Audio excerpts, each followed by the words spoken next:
Binding a variable in Python means setting a name to hold a reference to some object.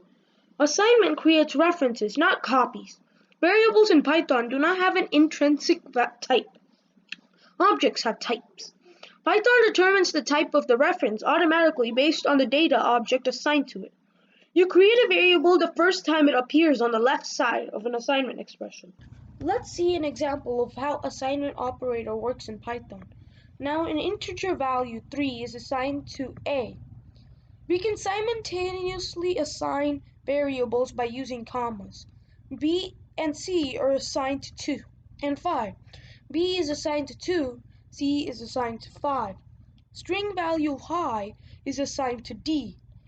Float Even a sentence can be assigned to a variable. How are you is assigned to E.